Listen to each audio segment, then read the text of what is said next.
한 아기가 엄마에게 물었대요. 엄마가 아기에게 물었어요. 엄마가 아기에게 뭐라고 물어봤냐면, 이렇게 지나가다가 너무 꽃이 아름답게 피어 있어요. 그래서 참 아름답다고, 꽃이 아름답다고 알려주기 위해서 아이에게 엄마가 물었습니다. 아들아, 세상에서 제일 아름다운 게 뭐지? 물어봤대요.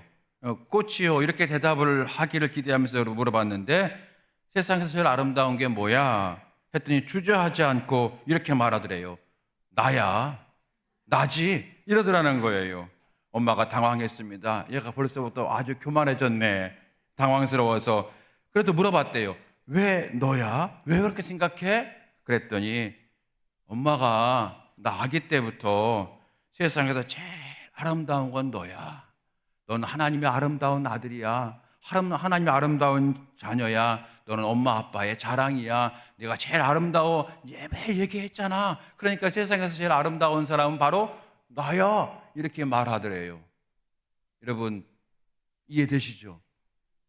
여러분, 하나님께서 우리에게 너는 내 자녀라고 말씀하세요. 혹 그럴 리 없겠지만 너의 부모들이 너를 버린다 할지라도 나는 너를 버리지 않을 것이다 라고 말씀하셨어요. 여러분, 우리는 하나님의 자녀인 줄로 믿습니다. 하나님의 자녀입니다. 그리고 우리는 지난주에 말씀 나눈 것처럼 우리는 주님의 제자로 살아갑니다. 주님의 제자로 우리는 살아가기를 힘쓰고 있습니다. 그렇죠? 우리 한번 따라서 해보실까요? 나는 하나님의 자녀입니다. 나는 주님의 제자로 살아가겠습니다.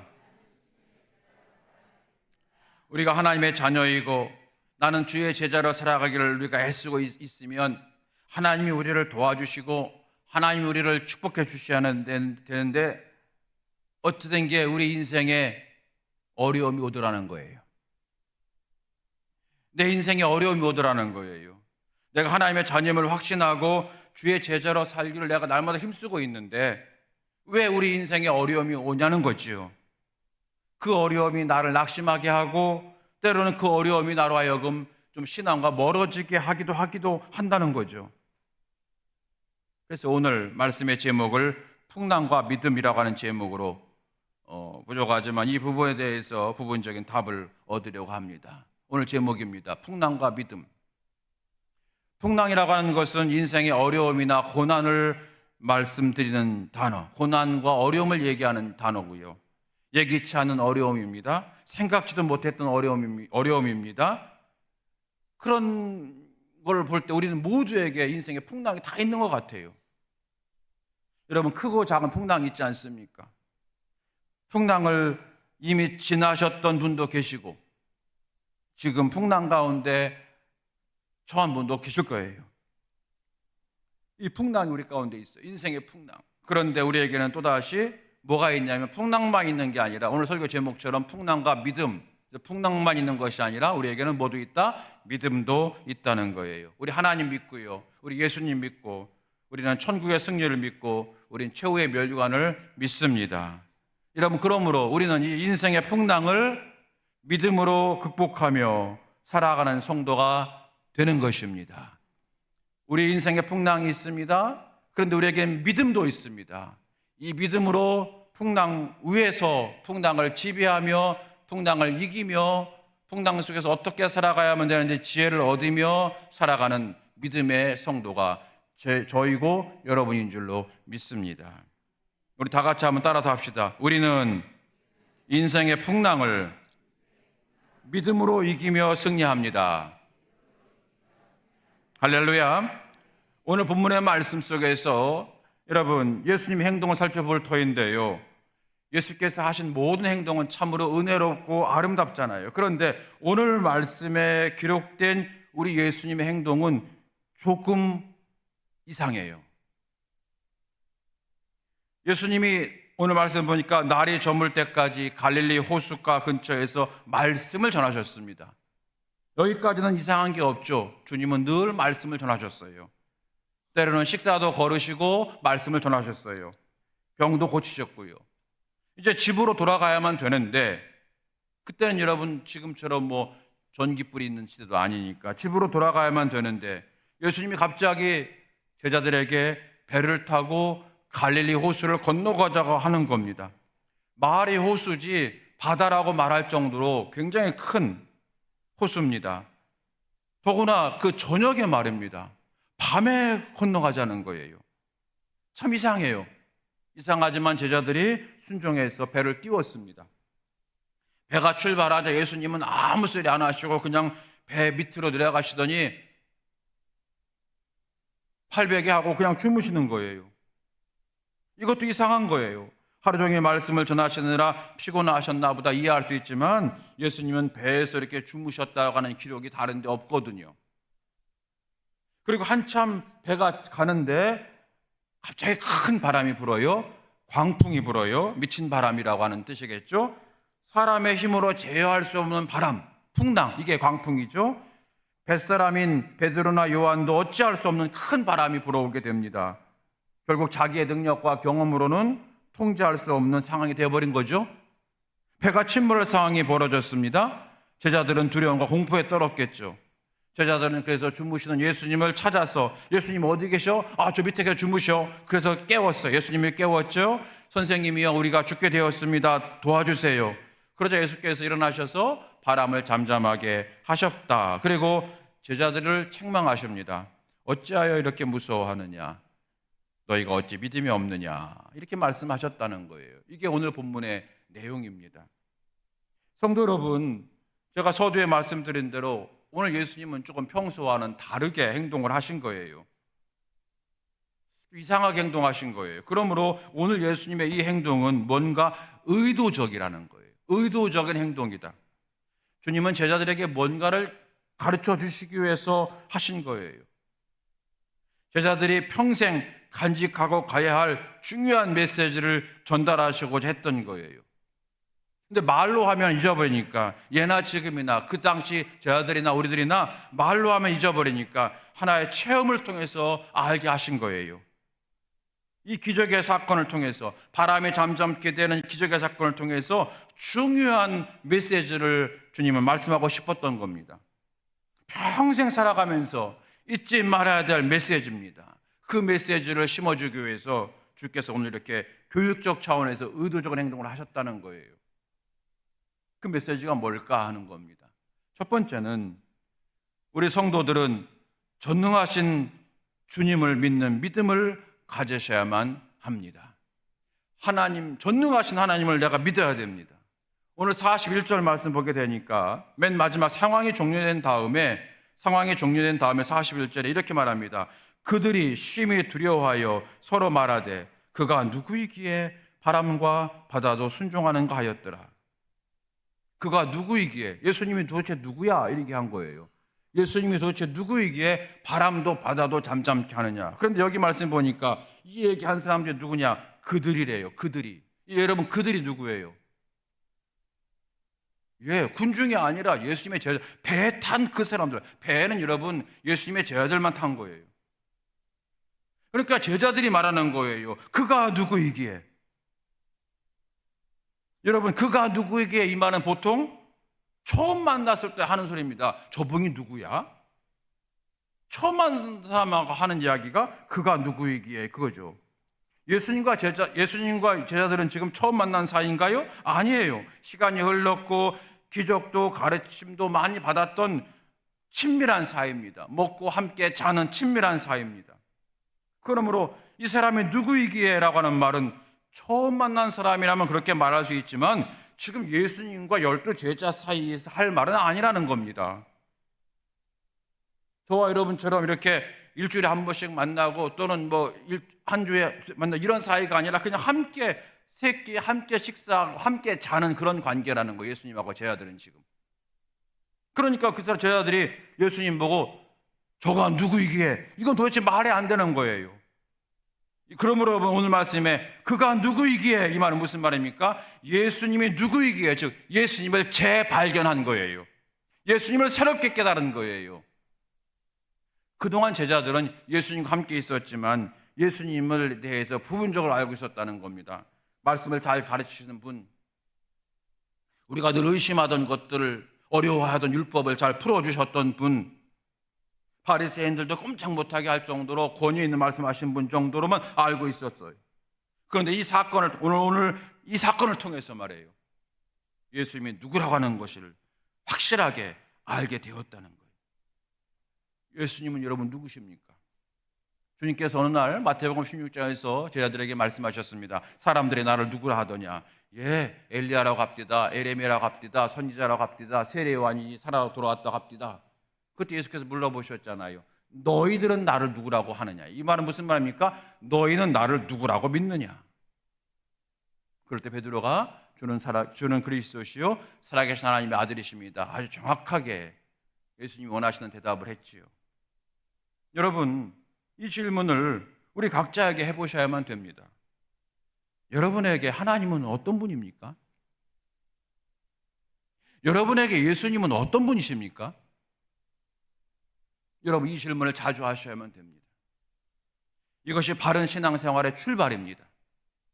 우리가 교회 다니고 예배 드리고 그러면 신앙생활 한다고 하지만 진짜 신앙생활 출발은 그렇게 교회를 출석하는 것을 시작하는 것이 아니라 주님이 내게 어떤 분인지 알고 깨닫는 순간부터 진짜 신앙생활이 출발하는 것입니다. 거기서부터 기도가 있고 거기서부터 참 예배가 되기 때문에 그렇습니다. 주님은 누구십니까? 성경에 기록된 주님, 아니 여러분에게, 저에게, 여러분에게 하나님은 누구십니까? 우리가 신앙생활 할 때 여러분 좀 주의할 것이 있어요. 그게 뭐냐면 우리가 하나님과 하나님의 역사하심을 우리 상식이나 경험의 틀로 가둬놓는 것을 늘 주의해야만 됩니다. 오늘 저와 여러분은 하나님의 자녀이고 우리는 주님의 제자로 살기를 결심했잖아요. 우리가 지난주에. 그러므로 그렇게 하나님의 자녀가 되었고 주의 제자로 살기를 결심한 우리에게 주시는 첫 번째, 오늘 말씀 속에서 주시는 첫 번째 교훈 가르침은 뭡니까? 내가 믿는 주님은 어떤 분이냐, 내게 어떤 분이냐라고 하는 것을 다시 한번 점검해 보시라는 거예요. 내게 어떤 분이냐는 거예요. 바라기는 성경 가르침대로 주님은 전능하신 하나님이시다, 인생의 풍랑도 잠잠케 하시는 능력의 주님이시다, 그 이름 오직 예수. 여러분, 이 믿음 다시 품으시고 다시 회복하시고 그 믿음 위에 굳게 서는 저와 여러분 될 수 있게 되길 주님의 이름으로 축원합니다. 전능하신 주님을 믿는 믿음. 두 번째는 우리에게 기도하는 믿음을 가져야 된다는 거예요. 오늘 제자들의 모습은 인간의 실존을 잘 보여준다고 하겠습니다. 이 사람들은 배에 대해서는 자신이 있었습니다. 하여튼 바다에서 일어나는 모든 일은 자신이 있었습니다. 눈 감고도 다 아는 사람들이었습니다. 바람에 어떤 이렇게 느껴도 이거는 오늘 밤에 큰일이 일어나겠다, 이 바다에서는 다 아는 사람들이었습니다. 바다의 경험이 아주 많은 사람이어서 도통한 사람들이었습니다. 그런데 광풍이 불어왔어요. 이 무슨 말입니까? 자기들의 생각을 뛰어넘는 바람이 왔다는 거예요. 자기들의 경험을 뛰어넘는 바람이 왔다는 거예요. 자기들이 할 수 있는 일이 아무것도 없는 상황이 왔다는 거예요. 우리 인생에서 아무것도 할 수 없는, 돈으로도 내 명예로도 부모라고 하는 그런 사랑으로도 할 수 없는 마지막 상황에 다가와요. 그게 뭐예요? 우리가 세상을 떠나는 그날이잖아요. 내가 여러분 죽음을 맞이하고 내가 죽을 때 그때는 여러분 아무것도 못해요. 그렇잖아요. 돈으로 어떻게 그거를, 권력으로, 내 사랑으로 안 되는 거예요. 여러분, 그렇게 우리 인생은요, 사실은 내 힘으로 모든 걸 할 수 있는 것 같지만 돌이켜보게 되면 정말로 중요한 것은 내 힘으로 할 수 없더라고요. 자녀를 키워보니까요, 저는 아내하고 뭔가 말다툼이 일어나서 아내와 조금 멀어지는 것보다 자녀하고 조금 이렇게 마음이 어긋나서 이렇게 섭섭하게 될 때 저는 못 참겠더라고요. 그거 성격 차이일 수도 있겠지만, 저희 딸이 이제 지난 10월에 결혼했는데 그 결혼한 이후에 첫 번째 저희 생일쯤 맞이해서 뭔가 저 딸하고 약간 신앙적인 문제로 약간 틀어져 가지고 한 주일 동안 제가 여러분 지옥과 같은 그런 시간을 보냈어요. 혼내고 싶고, 그런데 또 안쓰럽고, 야단치고 싶고, 그런데 또 내가 품어주고 싶고, 그 이상한 감정이 여러분, 이게 부부싸움하고는 전혀 차원이 달라요. 여러분 안 그러십니까? 성격 차이인가요? 그때 여러분 제가 돈으로 저희 아이의 마음을 만질 수가 없는 거예요. 아버지의 사랑으로도 만질 수 없는 거예요. 여러분 좀 길어졌습니다만은 세상에서 정말로 중요한 것은요, 내 경험과 내가 가지고 있는 것을 할 수 없는 것이 태반이더라고요. 수태 많아요. 그런데 여러분, 그렇게 우리 인생에도 이런 예기치 않는 풍랑이 오는 거예요. 다시 본문으로 돌아가게 되면은 이 뱃사람인 베드로나 요한도 야고보도 어찌할 수 없는 그런 광풍이 몰려올 수 있다는 거잖아요. 사람들은 그럴 때마다 낙심합니다. 낙심하죠. 또 사람들은 그럴 때마다 너 때문이야 또는 누구 때문이야 라고 남 탓합니다. 그런데 오늘 제자들을 보니까 우리가 그런 예기치 못한 광풍이 올 때 벗어날 방법을 발견하는 거예요. 여러분 오늘 제자들은 그 광풍을 어떻게 벗어났습니까? 예수님을 깨웠잖아요. 여러분 깨웠다고 하는 것은 뭐예요? 도움을 간청한 건 아니겠습니까? 오늘 38절 말씀 보세요. 38절. 예수께서는 고물에서 베개를 베고 주무시더니 자, 다 같이 시작. 제자들이 깨우며 이르되 선생님이 우리가 죽게 된 것을 돌보지 아니하시나이까? 아멘. 제자들이 깨우며 이르되, 여러분 성경에서 깨운다 이 말은 무슨 말이에요? 깨어 기도한다 이런 뜻이잖아요. 여러분 예수님을 깨우는 거예요. 이것이 예기치 않은 광풍이 올 때 성도들이 가져야 될 믿음의 자세라는 거예요. 예수님을 깨우는 기도를 하실 수 있게 될 주의 이름으로 축원합니다. 예수님을 깨우는 기도예요. 어떤 분은 이 장면을 이렇게 묘사합니다. 해석합니다. 어부 출신인 제자들이 바다에서 목수 출신인 예수님께 도움을 청한 것은 넌센스다. 여러분 이해되시죠? 바다에서 어부 출신으로 잔뼈 굵은 이 제자들이, 예수님은 목수 출신이시잖아요. 목수 출신인 예수님께 도움을 청한 것은 넌센스다. 그렇죠? 그러나 이것이 살 길입니다. 구원과 영생을 받는 것은 예수님을 믿는 거라니 사람들은 넌센스다 얘기합니다. 천국과 지옥이 있어? 아니 있다 손 치더라도 아니 예수님 믿어요 그런다고 천국 가? 야 세상에 그런 게 어딨어, 넌센스야 라고 하지요. 세상상 그렇게 말하지 않습니까? 그러나 그것만이 유일한 구원의 길입니다. 마찬가지로 삶의 모든 문제 앞에서, 광풍과 같은 문제 앞에서 주님께 기도한다는 거 넌센스죠. 야 기도할 시간에 나가서 돈 벌어, 기도할 시간에 나가서 한번 사람들과 매달려봐, 간청해봐, 그렇게 말할 수 있겠죠. 넌센스예요. 기도만 한다고 다 해? 다 돼? 넌센스라고 얘기하겠어요. 그러나 그것이 살 길입니다. 놀랍게 주님은 그 간청에 즉각 응답하셨다는 거예요. 이것은 얼마나 주님이 우리의 기도를 기다리고 계신지를 우리는 깨닫게 되어지는 겁니다. 1867년도에 미국이 러시아로부터 알래스카 땅을 구입을 했습니다. 미화 720만 달러, 현재 우리나라 돈으로 하게 되면 약 1조 원 정도 되는 돈으로 알래스카, 여러분 알래스카 땅 아시죠? 저 북극 쪽에 있는 그 큰 땅, 그 알래스카 땅을 약 1조 원 정도의 현재 우리나라 가치로 돈을 주고 1867년도에 매입을 한 거예요. 그때 미국의 여론은 매우 부정적이었다고 합니다. 이렇게 얘기했대요. 우리는 이 매매를 통해서 후대에 큰 부담을 안겨주는 어리석은 결정을 하였다. 매입 비용이 너무 크다. 쓸모없는 땅이다. 앞으로 행정비용, 군사비용이 점점 많이 들 것이다. 더구나 미국 본토와 너무 많이 떨어져 있는 그 땅은 일고의 가치가 없다. 금이라도 발견되지 않는다면 이것은 얼어붙은 황무지이다. 얼어붙은 정원이다. 그래서 그때 그 결정했던 국무장관과 대통령을 신랄하게 비판을 했대요. 왜 그 쓸모없는 땅을 샀냐고. 앞으로 갈수록 그 땅을 유지하려고 하면 천문학적인 돈이 들 거라고 얘기를 했대요. 아주 어리석은 사람들이라고 얘기했대요. 그런데 여러분, 지금 어떻게 되었습니까? 그 알래스카 땅은 미국의 전략적으로, 군사적으로 엄청난 곳이 되었잖아요. 알래스카에는 엄청난 양의 지하자원이 매장되어 있습니다. 석유, 석탄, 금. 지금까지 알래스카에서 채굴한 철의 양만으로도 여러분 우리나라 돈은 10조 원이래요. 그 철강만 캐냈는데 그것만 우리나라 돈으로 10조 원, 10배가 넘은 거잖아요. 여러분, 금, 구리, 목재, 석탄, 천연가스. 석탄은 전 세계에 존재하는 모든 석탄의 10분의 1이 거기에 매장되어 있대요. 아직도 캐내지도 않았대요. 아직도 하지도 않았대요.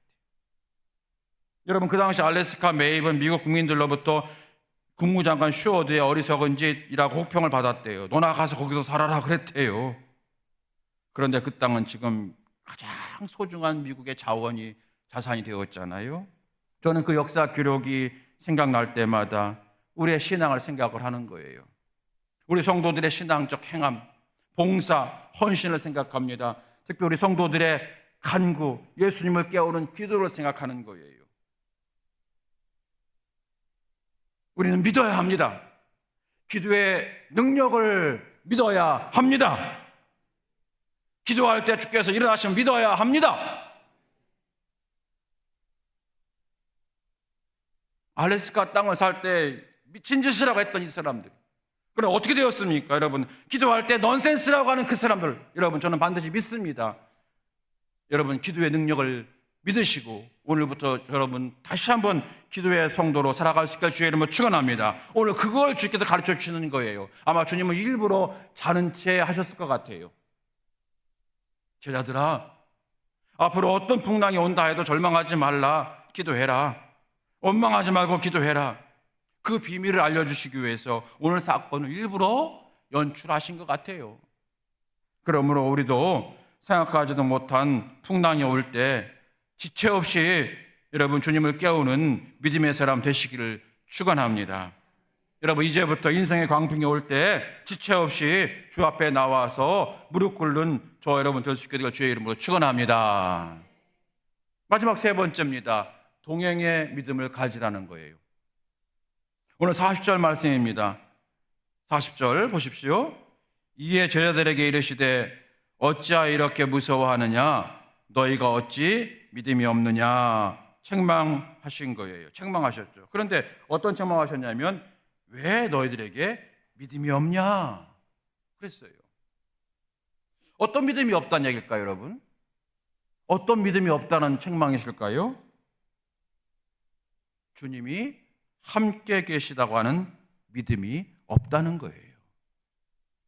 비록 지금 풍랑에 있지만, 여러분 지금 이 풍랑 때문에 지금 배가 지금 침몰할 위기에 있지만 주님은 지금 어디 계십니까? 그 배 안에 계시잖아요. 주님 배 안에 계신데 왜 주님 없는 것처럼 두려워하느냐라고 말씀하시는 거예요. 지금 이 배에는 비록 이 배가 흔들흔들 침몰할 위기에 있는 그러한 배이지만 지금 이 배에는 너 혼자만 있는 게 아니지 않느냐? 지금 나 예수가 함께 있지 않느냐? 왜 내가 함께 있음을 믿지 못하느냐? 그 믿음이 없다고 책망하신 거예요. 그래서 여러분 오늘 성경 보게 되면 40절 너희가 어찌 믿음이 없느냐 그럴 때 이 어찌 앞에 여러분 반가로 1번이 있어요. 괄호 1번. 이건 밑에 주석을 보라는 거죠. 밑에 성경 쭉 내려가니까 어떻게 되냐면 어떤 사본에 어찌 아직도 믿음이 없느냐. 아직도. 여러분 성경 보게 되면 공동번역에는 이렇게 되어 있어요. 너희가 어찌 아직도 믿음이 없느냐. 아직도 그 믿음이 없느냐. 어떤 믿음? 주님이 함께 계시다는 믿음이 아직도 없느냐는 거예요. 사랑하는 성도 여러분, 주님은 지금 어디 계신가요? 하늘 보좌 앞에 올라가 계십니까? 주님은 시공간을 초월하신 분이잖아요. 부활하셔서. 주님은 하늘 보좌에 계시지만 지금 내 앞에, 내 안에, 내 옆에 계실 줄로 믿습니다. 주님은 함께 계시잖아요. 주님은 우리와 함께 계시는 거예요. 우리가 찬송할 때 우리의 찬송을 도와주세요. 우리가 기도할 때 우리의 기도를 도와주시는 거예요. 여러분, 주님은 지금 어디 계십니까? 그 주님 잃어버리지 않고 주님과 함께 살아가는 성도들을 가리켜 뭐라고 해요? 주님과 동행하는 성도다. 동행, 함께 가는. 여러분, 주님과 동행하는 성도는요, 풍랑이 올 때 어떤 믿음을 갖냐면 이런 거예요. 많이 들어보셨을 겁니다. 성도에게 고난은 동굴이 아니라 터널입니다. 동굴과 터널, 공통점과 차이점이 있죠. 공통점은 뭐예요? 동굴, 어둡다는 거예요. 숨 막힌다는 거예요. 답답하다는 거예요. 동굴, 캄캄하다는 거잖아요. 동굴, 터널, 공통점이 그거예요. 어둡고 답답하고 숨 막히고 무섭고, 그게 동굴과 터널의 공통점이에요. 그런데 차이점이 있죠. 동굴은 갈수록 막힌다는 거고, 터널은 갈수록 열려진다는 거잖아요. 그래서 동굴은 절망이라면 터널은 희망이잖아요. 성도의 고난은, 성도의 풍랑은 동굴이 아니라 터널입니다.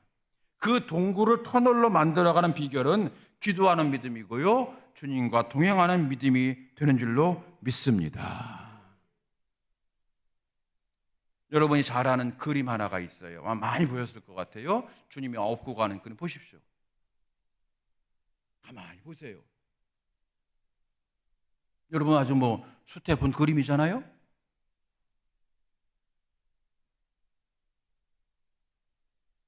주님 지금 어디 계십니까?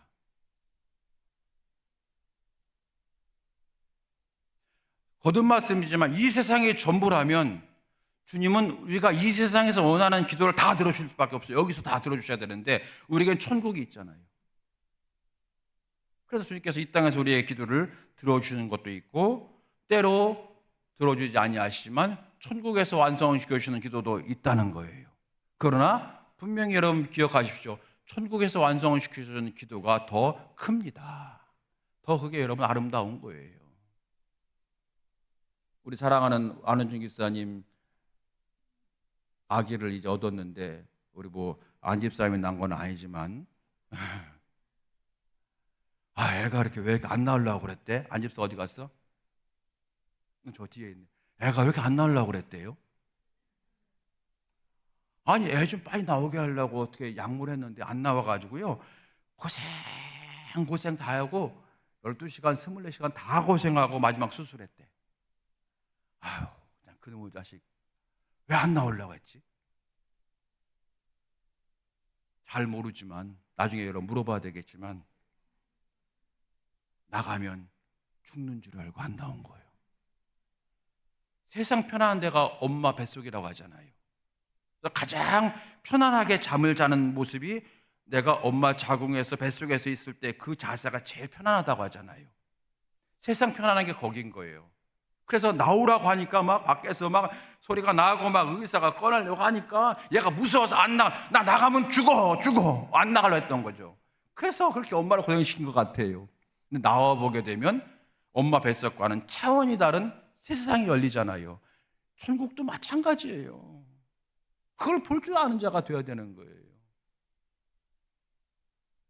여러분, 이 동행의 그림을 보시면서 주님, 내가 주와 동행하는 믿음을 회복하기 원합니다.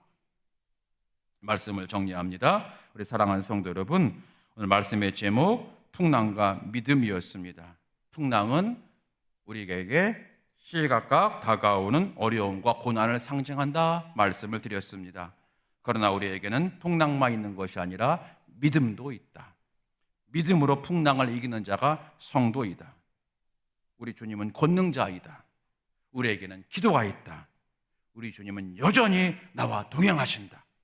그 믿음은 풍랑을 동굴이 아니라 터널로 만들어가는 지혜요 능력이 되어줄 줄로 믿습니다. 무엇보다도 우리 주님을 기쁘시게 하는 성도가 되어서 칭찬과 영광과 존귀를 얻게 하실 줄로 믿습니다. 사랑하는 성도 여러분, 저는 목사이기에 우리 성도 여러분의 삶 속에 풍랑이 없게 되기를 소망합니다. 그러나 어떤 풍랑이 올 때 믿음으로 이겨나가는 저와 여러분 될 수 있게 되기를 더 주의 이름으로 축원드립니다. 오늘 여러분 그 믿음을 회복하셔서 명절 연휴 잘 보내시고요. 앞으로 일생 동안 여러분 오늘 주께서 허락하신 이 믿음의 성도답게 살아가는 우리 모두가 다 될 수 있게 되기를, 풍랑을 이기며 살아갈 수 있게 되기를 주의 이름으로 축원합니다. 축원합니다. 우리 이제 함께 찬양하시겠습니다. 찬양하면서 말씀을 정리할까요? 하나님의 부르심에는 이라는 찬양이 있어요. 이 찬양의 가사가 오늘 말씀과 일맥상통한다고 믿어집니다. 이 말씀을, 오늘 말씀을 더 풍성히 함께 하는 찬양이 될 것 같아요. 함께 찬양하시겠습니다. 가사 생각하시면서 하나님의 부르심에는